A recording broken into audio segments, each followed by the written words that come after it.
This is the third episode of Real Restaurant Radio. The first episode was audio only.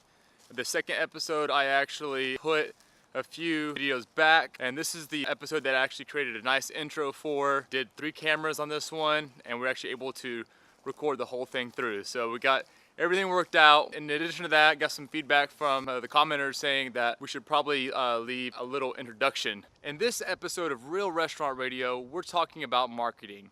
We talk about paper marketing, emailing, texting, and all the different platforms that we use. Also talk a little bit about reviews and how to handle reviews. Enjoy the episode of Real Restaurant Radio. And don't forget, hit that like button, subscribe to our channel, and leave a comment below. You're listening to Real Restaurant Radio, the show that inspires up-and-coming restaurant and bar owners, along with current operators, to pursue their passion in the restaurant business. I am your host, Kostas Lazanas, and I'm joined, as always, with my good friend, Carrie Hodson. Let us guide you through the process of being a successful owner and teach you how to make an impact in today's culinary world.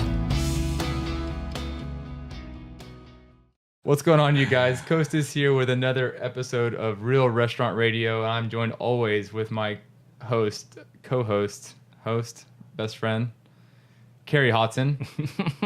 Hi, everybody. Carrie Hodson. Episode 3. We're working this. We're trying to get it all worked out. So I'm glad you guys are here joining us. We spent all morning talking, and now we're fumbling on the microphone. That's usually how it works. Well, Carrie, man, week 3. It's been a successful podcast so far. We haven't released anything yet. By the time you guys listen to this, we'll probably release 5 or 6. We want to release with a bang, right? Yeah, I think it's good to have enough content people can binge listen, binge watch. That's right. That's sure. That's what I've been doing on Netflix for the also, past. get ahead since we're promising an episode every week. That's right. Exactly. Well, cool. Well, how was your week, man? Pretty good. Yeah, it's been good. Like we said last time, the back to school week is always a little unpredictable. Sure. But it's, picking back up this week. So large catering this morning. We're distributing a full tank of beer, or they're coming to pick it up. So that's why I was late. Sorry, I was late. No, you're fine.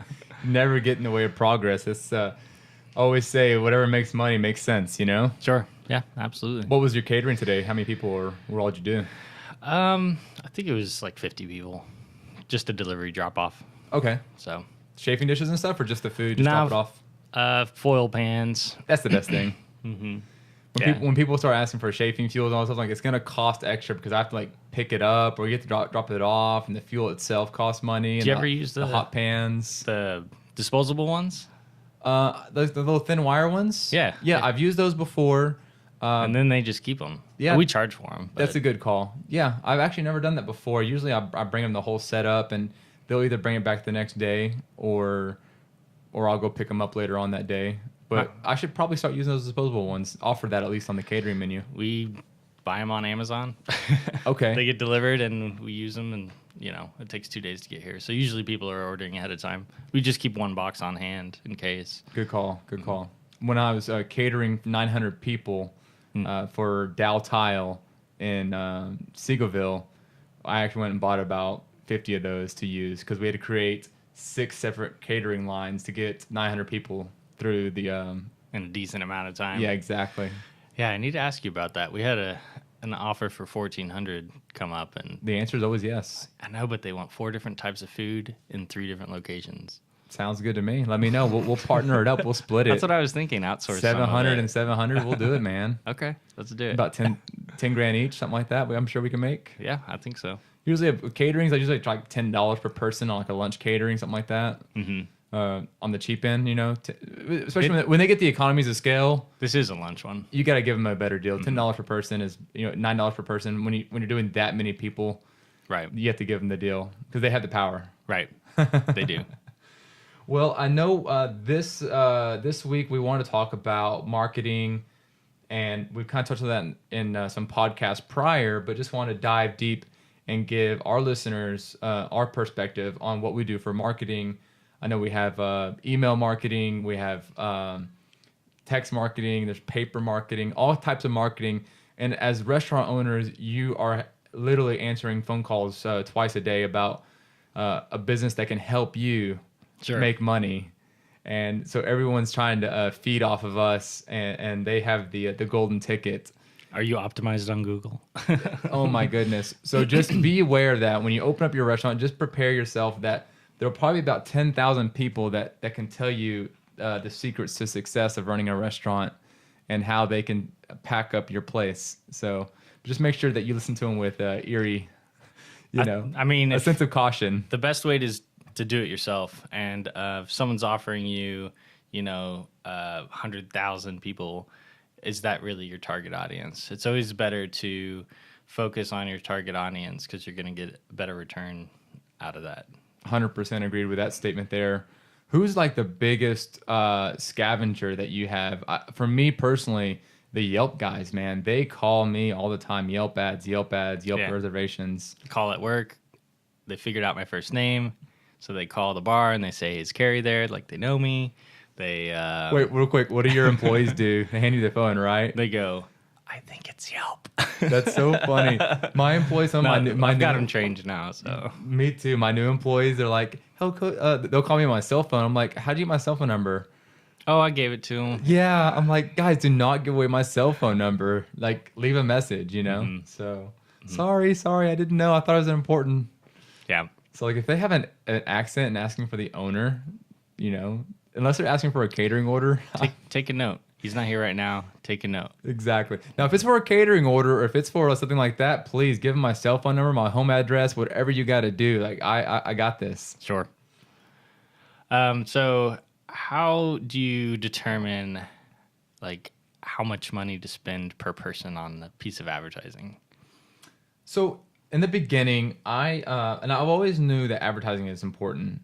So a lot of restaurant owners don't spend any money on advertising. Word of mouth, which is by far the best sense of advertising. If you're good, you got it. Your place is packed. There's nothing better than that. But I think even the biggest companies in the world, like Coca-Cola, and my dad's a big gambler, so like the Horseshoe, Harris casinos, these people are making millions and millions of dollars, but they're still spending a huge budget on marketing. So for you to say that you're too successful to market, I think that's a little naive and bad judgment on running a business. I think every person should have a budget when it comes to marketing. Do you agree with that? I think so. I mean, we started off at first not doing much at all, and we still don't do a lot. Most of it's kind of Facebook oriented, some email marketing. We send out press releases, and of course, we have the text program. Okay. So for us, we do a lot of, we started off using like ad pages and doing like a little half-page ad, buy one entree, get one half off. Okay. Giving some type of incentive for guests to come in. Paper advertising. We started that with paper advertising, which is not bad, and paper's not dead. And we've also done some of those direct mail things with the post office where you actually have like your own personal postcard, which I've got to say that's been really successful for me because I'm able to target certain neighborhoods with a certain medium income. And having your standalone 3x5 postcard like with a gloss finish is actually a lot more effective than being inside of a advertisement. It's a little bit more expensive. But having your own standalone piece of advertising. And the way that works, and talk to the U.S. Post Service, but they'll actually give you a neighborhoods you can go in and target. So, and you can set your medium price range. Right. Okay. And so if you how do you track the success of that? I mean. So you just, obviously you just have the cards that come back in, and Okay. whenever the servers punch those in. So it's coupon oriented. Coupon oriented, because it is basically, you do want to give them some incentive. You're spending all this money to get it out there. You want to go ahead and just give them that last little hook to get them inside. I was talking to another restaurant owner. He said he's done a lot of Valpak. Sure. I guess it's kind of a quick, easy Mm-hmm. way to do it because going to the post office and you make that sound easy, but selecting the neighborhoods and getting the material and sending it to them, it is a little bit of work, but you're not paying someone else to do it for you, so it's probably more cost effective. And Valpak pays for they also pay for the graphic design. They do everything for you. You just give them money and they do everything for you. Have you ever done that one? I've never done Valpak. I felt like, and that's the problem with couponing, is you don't want to condition your customers to always look for a coupon. Right. And I Because know they'll only come when there's a deal. They only come when there's a deal, and that's something that I have to be really cautious with as well. Like, you want to get people, especially with my niche of food. I'm a Greek restaurant, so for me, it's so hard to get people to come into my doors because they're so scared and nervous that it's, the big fat Greek scary monster is going to eat them when they come inside. That's why you make it look fun and approachable. And that's why we're doing all the things we're doing is all that. So for me, I think having that incentive, buy one ultra, get one half off, at least they try it one time, and then they can, wow, this place is actually really cool and really great. And they have a bar in here and stuff like that. Don't do it too often. I would say that. I would say that. If you like, I'm always looking for like a deal on a haircut. Like I won't go to the haircut place unless I get the coupon. You know what I'm saying? There's certain things that I'm conditioned myself. Pizza is a good example, right? Like what deals do you have when I make a phone call for pizza? There's always a deal, right? There's always a deal. Mm-hmm. So unless you like price adjust for that, like when I go to Dillard's and those jeans are $400 but they're 80% off. What's the best way to kind of convert the person who came in for the first time with the coupon to come back? Because that's the ultimate goal, is to have a repeat customer. So I think it's just, that's in the hands of the operator. I mean, what experience are you offering to that customer? Did they walk away just blown away by the ambiance and the service and the quality of food? At the end of the day, your restaurant's got to speak for itself, and if you don't have the goods to back it up, sure, that was wasted marketing dollars. You can't just expect marketing to feed your business, because it'll never work. Yeah, I think it's also really important to train your staff and communicate with them, everybody, twice. Yes, that 3 times. Hey, we're sending out. Give them a physical copy of the same coupon that you're sending out, or the piece of advertising. Say, we're doing this promotion. When someone comes in, it's probably their first time they've been here. Just make the extra effort to be friendly. Make the extra effort to check on them and a couple extra times, and just say we'll see you next time, or invite them back. Yeah, definitely. I've made that mistake where we have a coupon for someone, or we have a deal going on, or a special, and I didn't put it on the pricing in the register. I didn't explain it to everyone at the bar, or everyone at the kitchen. Yeah, and that's all my fault. It's just you're spending all this time making the food and sending out the advertising, and you're spending your money. So you might as well kind of make sure you have all your ducks in a row.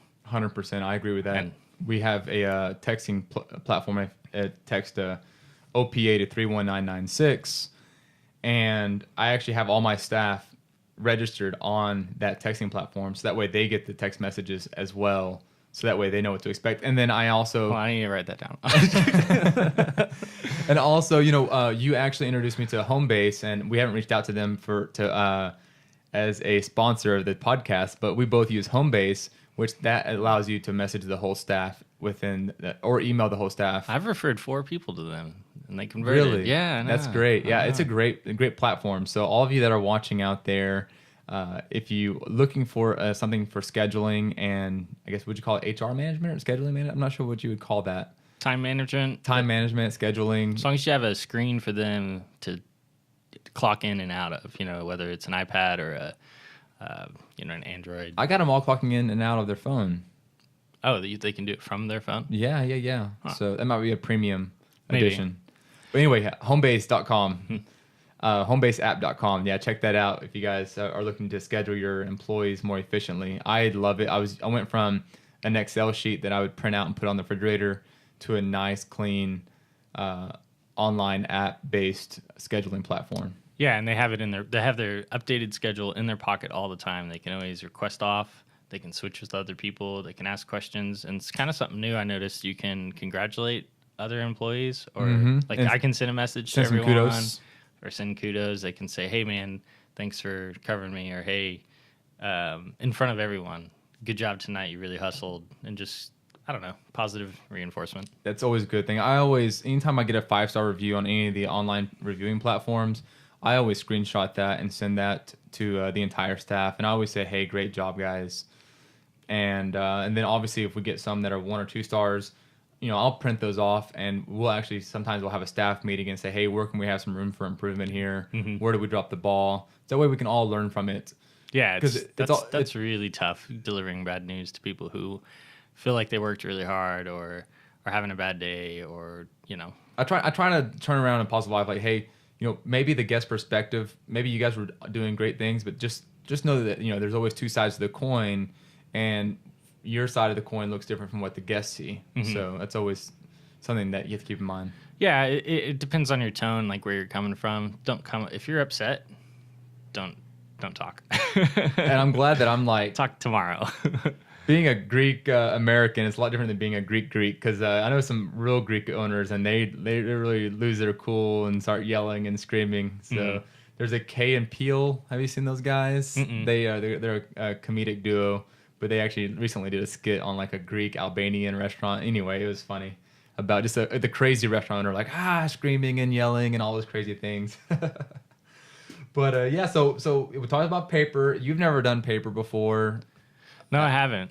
I've done paper. Well, actually, I featured you actually on some covers. I've been in there in the ad pages for our dinner, right? Yep. So we done that, and I've gotten quite a bit of coupons. I'll get 30 to 40 coupons back on those, and they are new customers. So the way I look at advertising, and a lot of you guys out there, I'm not sure what you're looking at it as, but I like to look at it as the butterfly effect. So I didn't just make $50 that night. I'm hoping to make $5,000 or $6,000 over the next 3 to 4 to 5 years, having that customer come back once a month. So you think a customer that's a repeat customer is worth $1,000 a year? I would say. I mean, I'm thinking before. I think $1,000 a year. Yeah, I think if you say you spend.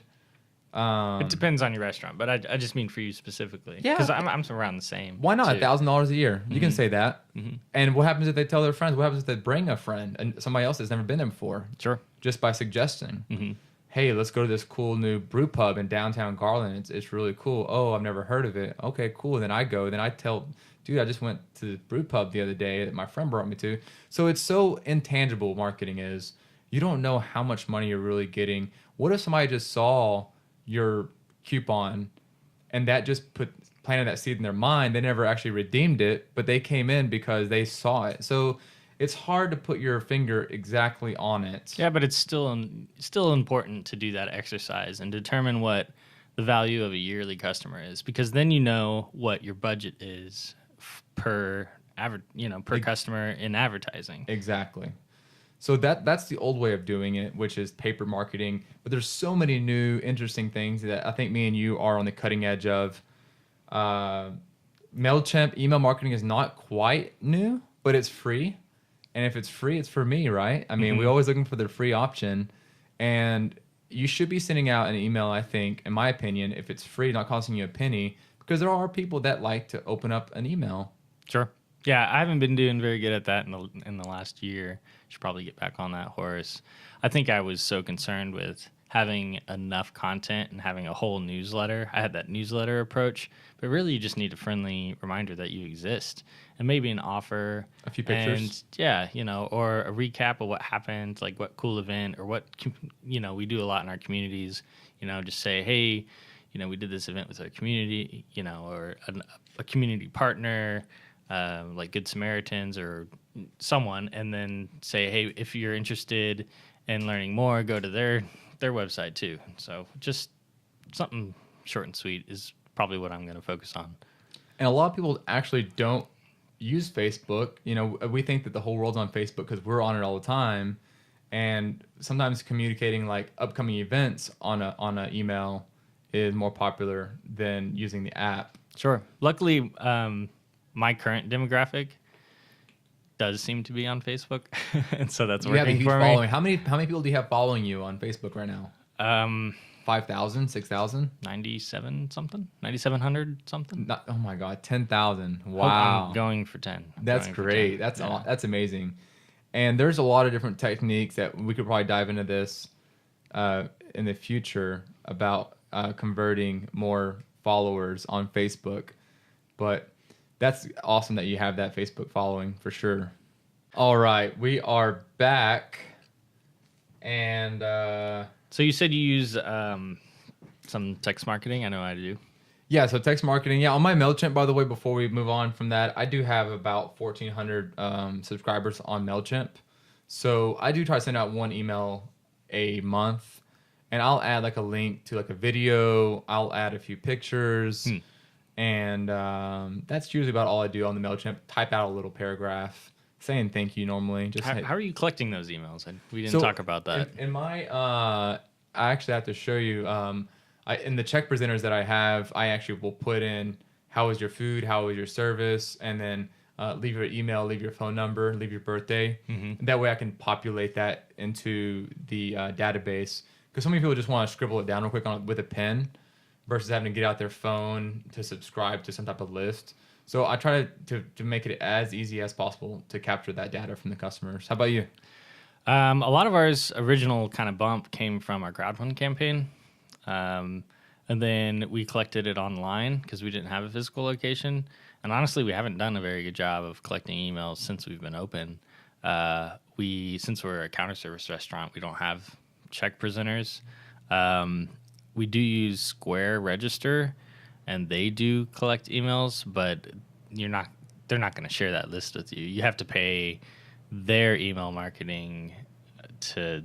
How convenient is that? Yeah, How convenient is that? So you do have access to the emails that you collect on that iPad or whatever you're using, but I haven't transferred it over yet. Okay. All Okay. right. But you have your huge Facebook following, 10,000 basically. That's amazing.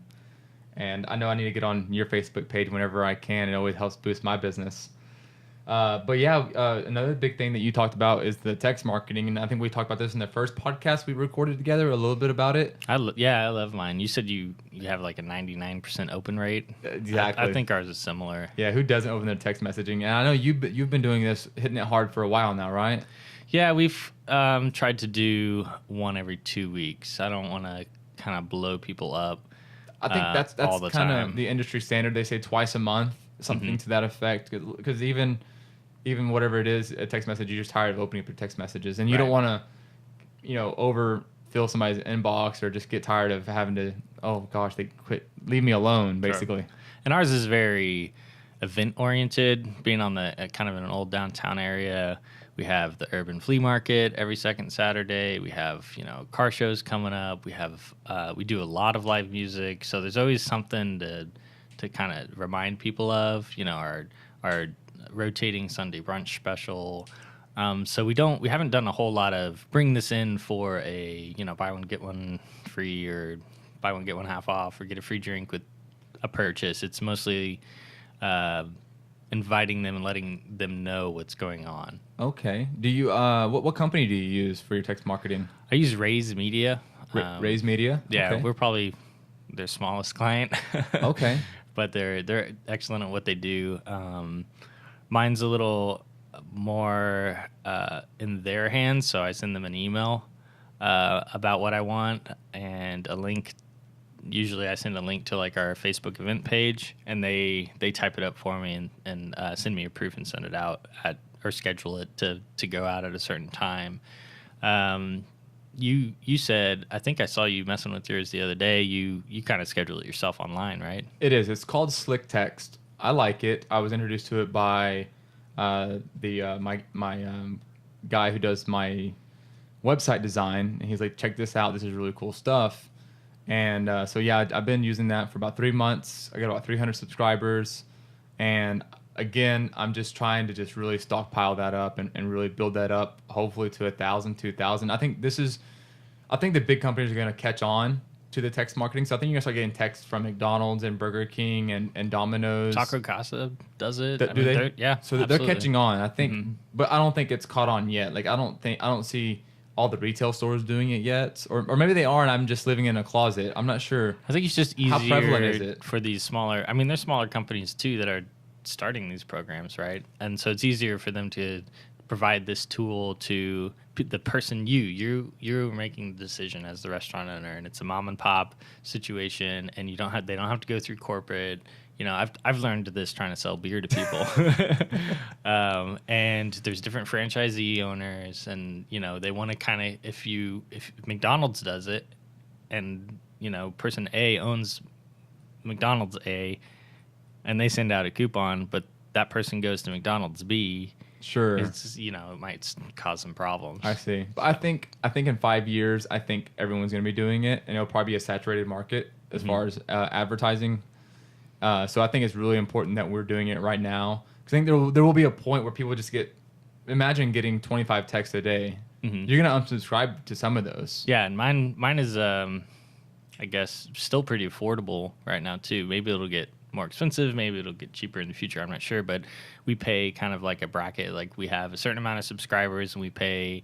There's an X. The way they structure their payment plan, I think, is there's an X amount of text you can send. Anything over that's this many cents per message. I want to say that mine right now is 2,000 texts for $80. I think that's what it is. I think the return is really good on it. 100%. It's a little harder for me not sending out a coupon to know why people are there. But just kind of having been open for a while and having a feel for the flow. And, of course, if I'm there during the event, I can ask people. They got the text. That's why they're there. So you do see a boost whenever you send those text messages out. Absolutely. It's definitely worth the fees. Just for instance, I just sent out text on Saturday. Was it Saturday that I sent the text out? Yeah, Saturday morning. Saturday morning I sent the text out. And we've already had 15, conversions on that just in 2 days. And we ran a buy one entree, get one half off with the purchase of 2 beverages. So, I mean, really the cost of a meal, $12, $15. So you give them $5, $7 off, something to that effect. But their ticket's, still $50 because now they're going to buy a dessert because they got their meal half off. And they're buying the 2 beverages as well with the high profit margin on those. Right. So, I mean, you can kind of condition. And then also one thing that we do is because the theory of 80% of your business comes from 20% of your customers. I mean, these are our VIP customers, and the people who do join our texting club are people who have already been in our store that appreciate us and appreciate what we do.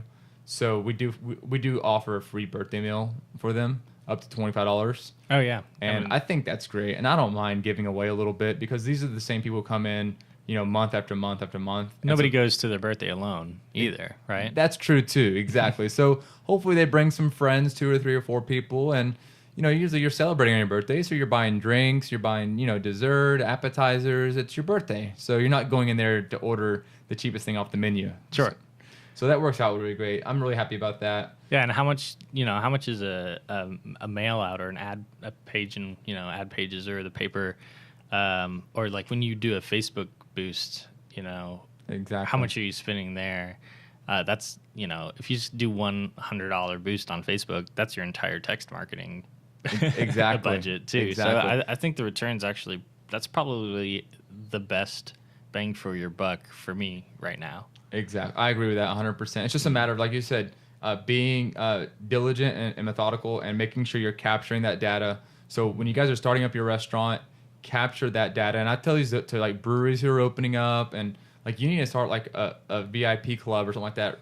Right when they come in the very first day, have a line with 2 or 3 employees there that are just signing people up while they're interested. Yeah, because that first day you're gonna get all that huge influx of customers, and you really got to capture all of that data. And I wish I would have done that, like had a table. So I joined the Greek club, joined the Greek God club, and even have them pay, because people want to pay that first day, like for $50 you can join our founders club type thing. And I think some people are doing that with some success, but you just make sure that you cross all your T's and dot all your I's, because when you first open up that opening week, you have so much opportunity to do so many things. And if you have a really strong like Facebook platform and you're starting a text platform, you've already been open for a while, use your successful platform to get people to sign up on your new platform. Send out an email saying, cross-promoting. Hey, text, this number to this number, or this word to this number. One other thing we do is we have, the little table displays, and the best way to get people to sign up for the mobile program is to have that little freebie, so they get a free beer when they sign up. Instant gratification. We do the same thing, a free baklava right when you sign up, just getting those customers, because like everybody else, we're saying what's in it for us as business owners, but the customers are saying what's in it for me as a customer. Sure. What's your feelings on online reviews, Carrie? Be honest here. Oh, wait, we're having some mic malfunctions over here. I'm out. Online reviews. What did Anthony Bourdain said? He said, yeah. What did he say? He did that video about. He said, "F them." Yelp. I don't want to use the expletive term, but he said, "F those companies," or "F those people," something like that. Because why not? I had a bad experience at Flying Saucer. It was Tuesday night. They had an Elvis glass release, and it was a $12 glass for a Pilsner, which was, a waste of money, but it's all right. I got the Elvis glass. But we sat out in the patio, and we waited 30 minutes for me and my daughter. We went to Hawaiian Falls, and we went over there just to have like a little beer and a burger or whatever. Not my daughter, but she had chicken tenders and water. I had beer and a burger. But it was 30 minutes literally, and I'm a pretty patient guy, and my daughter has she's watching Moana on her smartphone, and we're hanging out and stuff on my smartphone. We're hanging out and stuff, but long story short, just the experience was, it was bad. It was bad service. I sent an email to the manager, and I don't do that normally unless it's like super bad. I'm like, I'm sorry, man. I own a restaurant, and I'm not one to complain. Yeah, I would prefer people contact me through our Facebook or email me, or really the best thing to do if you're upset at a restaurant is you don't have to be mean. You don't have to be upset at the person. They want you to be happy. Just say, hey, I didn't like this. Sure. And they'll give them a chance to make it right now. But I think so many people were embarrassed though. Like, and I don't want to say I was embarrassed, but the place was packed, and I didn't want to bother anybody. I didn't feel like I was going to get the attention that I deserved. Sure. So I did send an email out the next day. Mm-hmm. But the management was prompt, and I think it's important as business owners to promptly respond to those emails. Sure. And send a gift card out like that day, express mail type thing. Like, hey, we do care about you. We're so sorry. Right. Just apologize and try to make it right. Exactly. I always offer a gift card. If it's a bad experience, I'm always like, I'm quick to, hey, here's $25. Because again, going back to what we said earlier, I don't want to lose $1,000. I'd rather give away $8 worth of food, which is equivalent to a $25 gift card, mm-hmm. and save the $1,000. And that means so much when you have that quick response. And it gives them an opportunity to come back and try again. Yeah, you're forcing them to come back with a free food, you know? So it's better than a refund, I guess. 100%. I always offer the gift card over that, because I want these people back in the restaurant, because we messed up, and we genuinely messed up on an experience, and first of all, as restaurant owners, we have to admit to that. They're spending their hard-earned money too, and that's one thing that I communicate to my staff is like, this is when they buy that product, like that's a lot of money that they're spending. So we've got to get it perfect every time. Mm-hmm. And I even say about an airline pilot, like when the airline pilot takes off, he can't get it right only 80% of the time. He's got to be perfect 100% of the time. Mm-hmm. So just keep that in mind every time you go out there. Like, there's no second chances. And we've got to make sure we get it right. Mm-hmm. Absolutely. Yeah, I struggled with negative reviews on, not that we had an overwhelming amount when we first opened. It was just, you work so hard and you put everything into opening a restaurant and trying to provide the best experience. And I got a few times defensive of my staff or defensive of myself, or, people can be mean, and it's hard not to be mean back. Sure. So I did some silly stuff, like the haiku, man. I did write a haiku about someone once, and just kind of, I could have been nicer. What's your give me some of the not that we're gonna be bashing each other's restaurants right now, but like, what are some of the stupid ones that you think were not legit? Someone said we're not a real smokehouse. We boil our ribs, and our tanks aren't used because there was dust on the top of them. But when you grind, it was grain dust. When you grind grain fresh. We had brewed 4 times that week, and everything's wood fired, and all of our food takes a whole lot of thought to make, and it just. How do you not smell that smoke? And the people they just have big mouths and little brains sometimes. You know, that's true. People hide behind their keyboards, of course. The trolls, of course. Yeah, they exist. The wannabe food critics. Don't feed the trolls, right? The wannabe food critics. Mm-hmm. I think for us, one time we had a customer said the hostess didn't smile at them. Mm. And it's like, we don't know what's her problem, if that was her resting bee face, or if that's just how she always is. Right. And I'm like, I'm so sorry she wasn't smiling from ear to ear. I apologize. I think she was just focusing on getting the table numbers right and talking to she's under a lot of stress because we were really busy. So she had her game face on, not her smiley face on. Yeah, so, it's hard to smile for 8 hours or 6 hours, whatever your shift is. It really is. And, you have to understand that as restaurant owners, we build our businesses on the backs of young, unprofessional people, 18, 19, 20-year-old kids that, we're not working with Harvard graduates, and we're not, our staff works really hard. I'm not trying to demise our staff, but, we deal with young people out of high school that don't have the world experiences, that don't have all those different things. And for you, that's a 50-year-old man or woman to sit here and like destroy a little 19-year-old kid's life. Like, who's really the big man here, you know? Yeah. We call those bad baby boomers.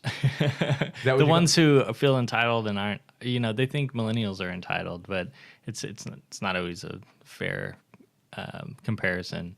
And also just the people equation, not everybody's having a good day at home, or maybe, they got pulled over and got a ticket and they're struggling financially. And that's what I tell my staff too. I said, just, smile and just shrug it off, because you don't know if they just found out they got diagnosed with terminal cancer this morning.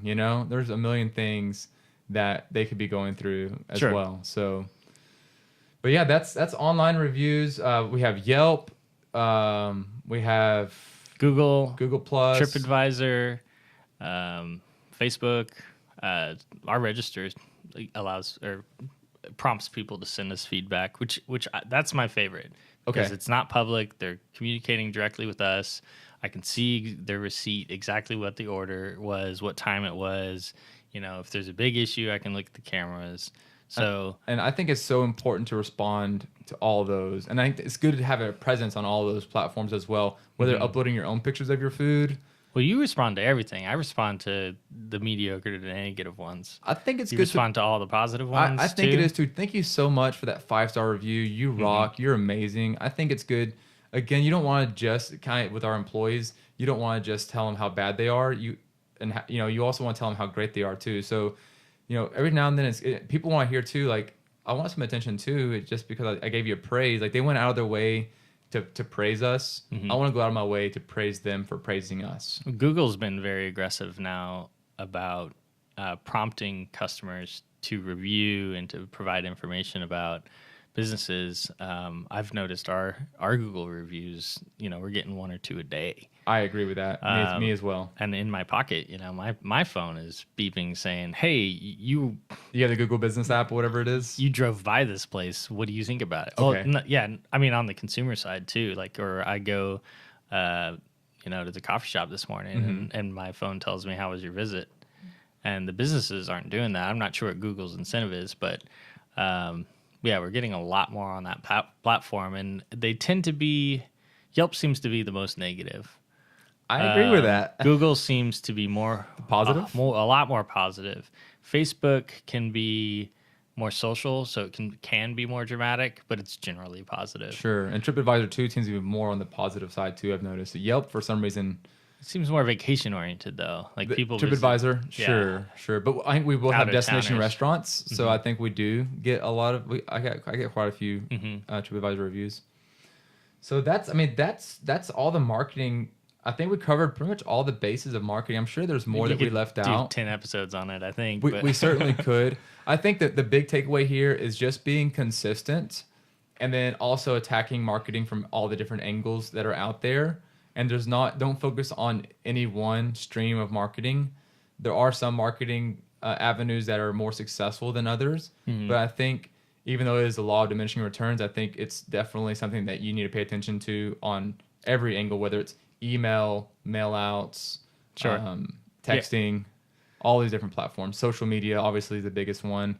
And obviously, we're here today on this podcast because I think we are in search of just another mode of communicating with our customers, communicating with you guys, and building that brand awareness and getting our name out there as well. So that's exploring a new way to do it. I think so. So I think it's really important to define your audience, determine what your customer or a repeat customer might be worth to you, so you can determine your budget, and then design your marketing around being able to measure how well it's working.